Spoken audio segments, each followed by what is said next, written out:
So, in a university, you take a course on space travel, but at the end of 14 weeks, they don't put you on a rocket. You, you don't know anything about what you would need to ride a rocket into space, but you have got an A in the course. That's what we have today. To get an A in harmony at 19 years old in 14 weeks, you have to be given a game that you can play and win. And that game has very little to do with music. Well, Professor Gjerding, are you saying that it's a glorified music appreciation course? Then, what the A- university a- says? Absolutely. The modern harmony course is an invention of the German university. I mean, it's amazing that, like a person like Richter, who wrote harmony books in the middle of the 19th century, he was a student of Mate, which is to say, a student of a student of a student of Padre Mate, Padre Martini. So he knew what professional musicians knew, but you can't teach that in 14 weeks to the son of a German baron who Exactly, exactly. yeah. I'm So sorry, you I don't want to interrupt you. Yeah, so you need to come up with a game that looks like music, but that can be won by somebody who doesn't know anything about music. And you can't ask the son of a German baron to spend 10 years as a slave in a conservatory to become a musician. So there's a social need for a class that clueless people can take and pass that has to do with music. And that's the modern harmony course. And because artisans didn't get to write their own histories, Partimento was nowhere in music history. Um, well, musicians shouldn't take this wrong, but let me just say that they're highly gullible, okay, to pseudoscience. And so if your teacher comes up with some crazy idea about harmony being a natural physical thing, think of Rameau or somebody like that, or Riemann. These are amateur scientists playing at science, and they're trying to describe the human brain, which is so complicated beyond anything they could ever imagine. And so they come up with these funny little theories, and the musicians line up behind them and they go with it. But I can tell you, as somebody who spent the first half of his career in the music cognition world, it's it's as bogus as a $3 bill. There's no basis for it. Okay, it's just imagination, and it's sad in a way. But musicians are very gullible about this thing, and it's not easy to disprove fantasy. Because fantasy is based on belief.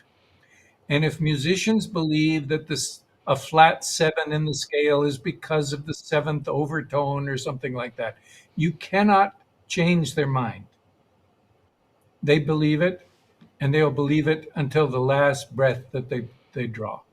So, the science of harmony was just a sham, but it served an important social purpose. In the German university, as Giorgio was saying, it's hard to set Fenaroli on the other side of the hallway when Hegel is teaching. You want something that has theorems, and you want to disprove things, and you want to be able to mark a paper. You want to be able to check off something and say, no, this is not the third inversion of the three chord. Even though that's a crazy concept, uh, it's tremendously helpful in a classroom setting. This is a complicated thing because it's something that people have been doing in universities for 150 years. Uh, and so it creates its own reality, but it's not very real in respect to actual music. All right. Uh, if you think of the rule of the octave as one of the things that almost any partimento player would learn in the first few weeks, then you're talking about something that PhD candidates in music theory don't know today. I mean, we're we're talking about something that has gotten so far out of whack, that uh, André Gidalge, okay, was one of the greatest counterpoint teachers in the history of music. I mean, his volume on the fugue is Mm-hmm. really a book of tremendous mastery. Unfortunately, you can't understand it unless you're nearly at his level. Okay. But at the beginning of this book, André Gidalge says that, well, he tells you what harmony is about in the European tradition, and that is every stable chord is 135 or 136, and everything else is a dissonance or something that has to move toward a stable chord. Oh, It is a profound piece of knowledge. It's true for Palestrina, and it's true for the fugue exams at the Paris Conservatory in 1899 and in 1905. I mean, we have lost sight of the art of harmony because of the requirements of being in universities and teaching university students. So, I mean, after 2 years of harmony in an elite American institution, you could not make harmony at a professional level anywhere. That, Yeah, that's just that's a terrible indictment. You know? mm, I mean, if you can make harmony, it's because you learned it someplace else, mm. right?